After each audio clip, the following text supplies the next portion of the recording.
ओम श्री आशुतोषाय नमः। ओम श्री गणेशाय नमः। श्री हरिवंश पुराण विष्णु पर्व अध्याय 69।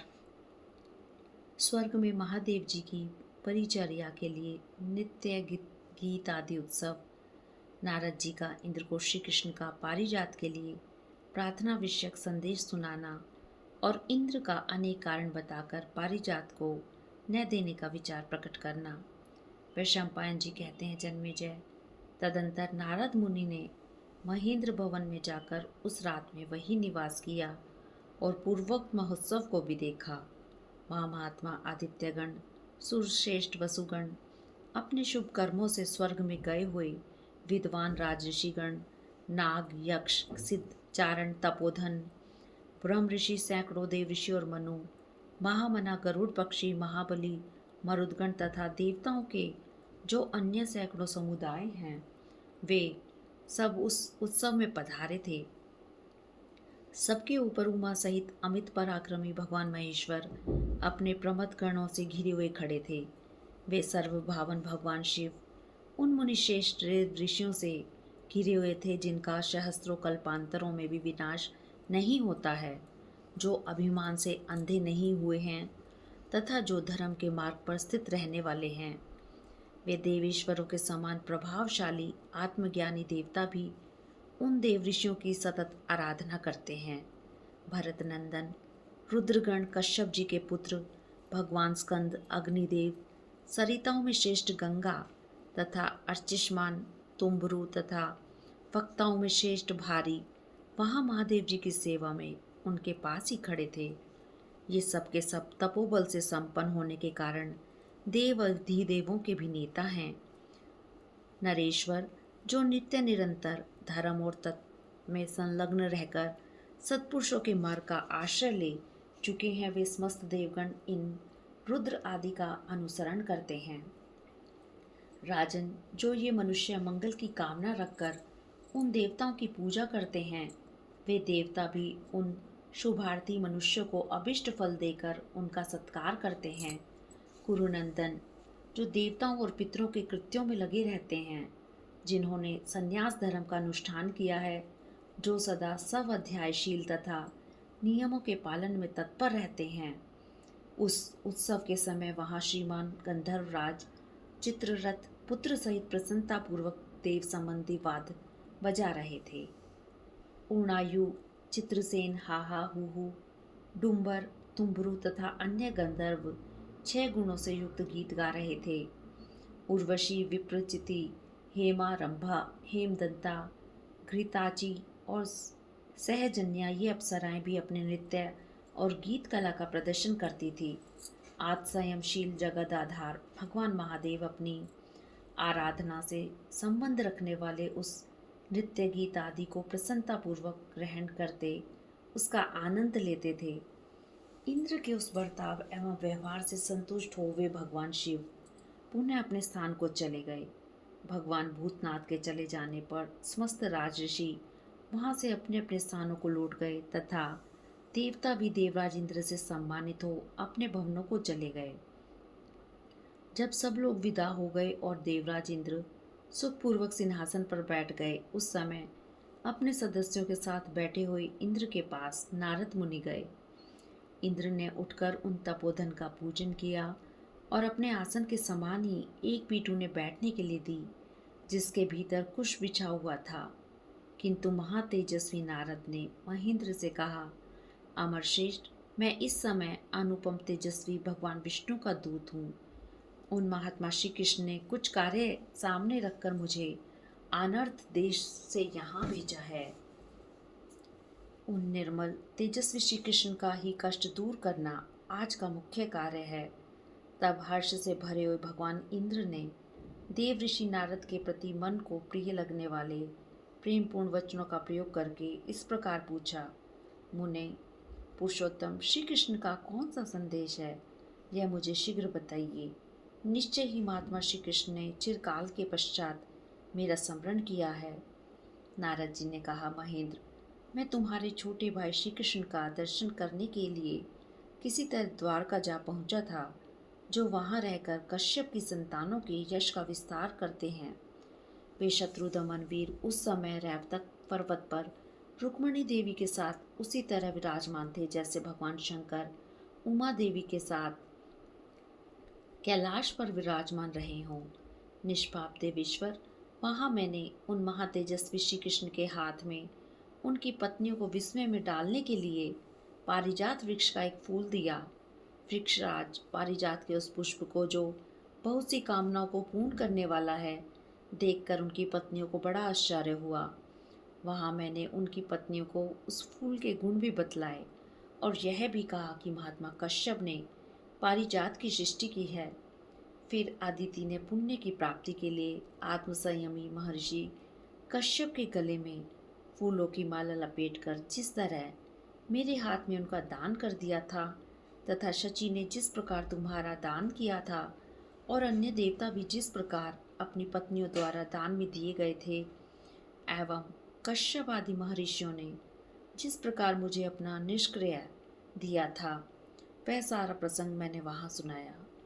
वह सुनकर उनकी एक पत्नी ने, जिसका नाम सत्यभामा है और जो तुम्हारे छोटे भाई को बहुत ही प्रिय है, अपने मन में वह दान रूप पुण्य कर्म करने का विचार किया।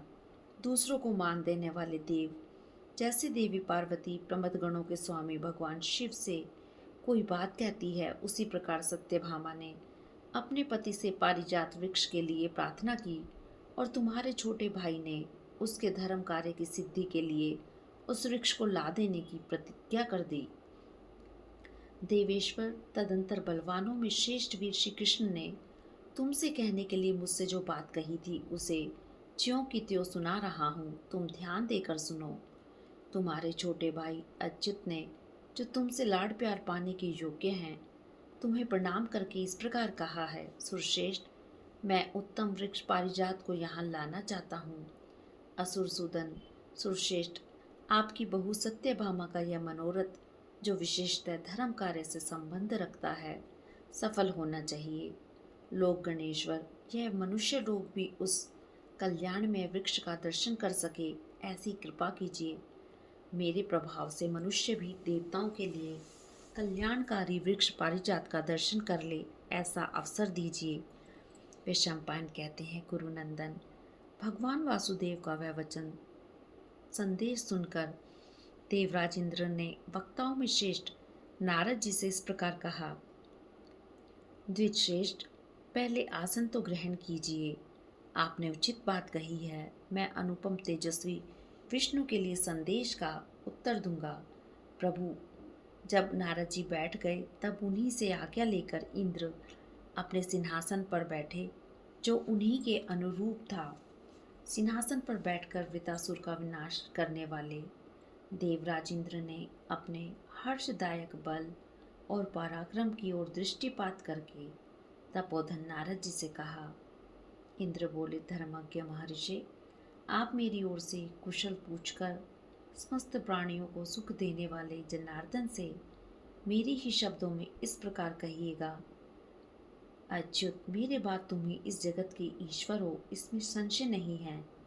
इस दृष्टि से पारिजात तथा दूसरे दूसरे रत्न भी तुम्हारे ही हैं, परंतु देव, तुम पृथ्वी का भार उतारने के लिए भूतल पर गए हो और अभिष्ट कार्य की सिद्धि के लिए सभी बर्तावों और व्यवहारों में मानवीय मर्यादा का ही आश्रय लेते हो। अधोक्षज, जब तुम भूभार हरण की प्रतिज्ञा पूरी करके पुनः स्वर्गलोक में आओगे, उस समय मैं तुम्हारी पत्नी सत्यभामा के सभी अभिष्ट मनोरथों को पूर्ण करूंगा।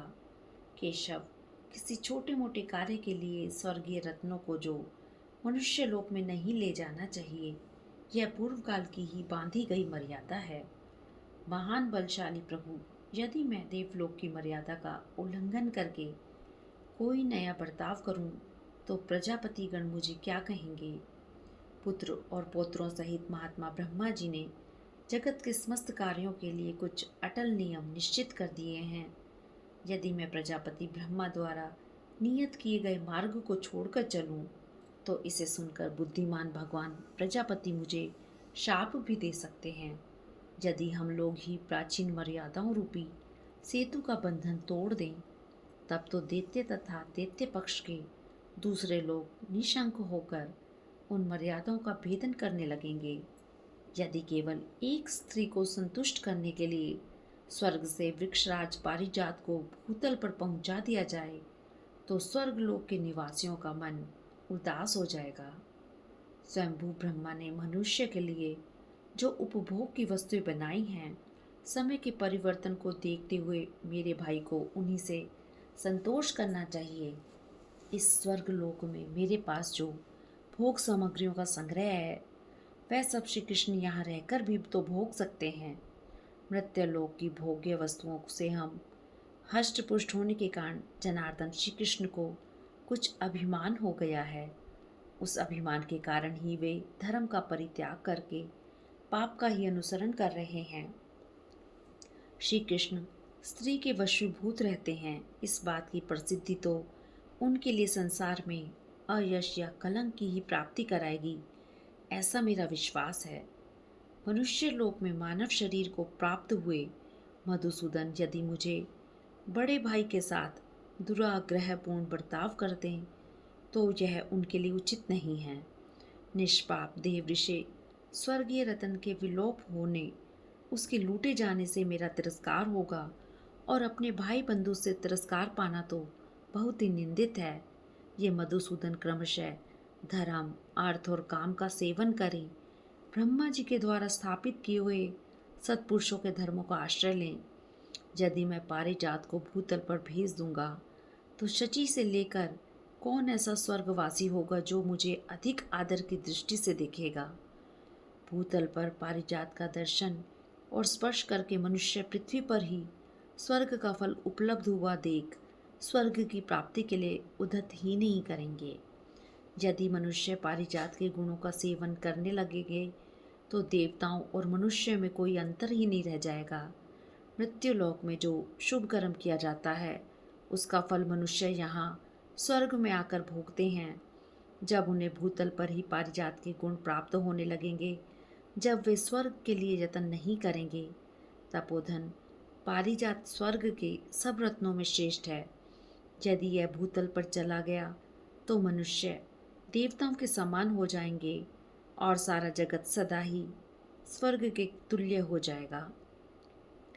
पृथ्वी पर स्वर्ग का फल पाकर देवताओं की समानता को प्राप्त हुए मनुष्य न तो यज्ञों द्वारा देवताओं का यजन करेंगे और न पूर्त कर्मों से ही धन लगाएंगे।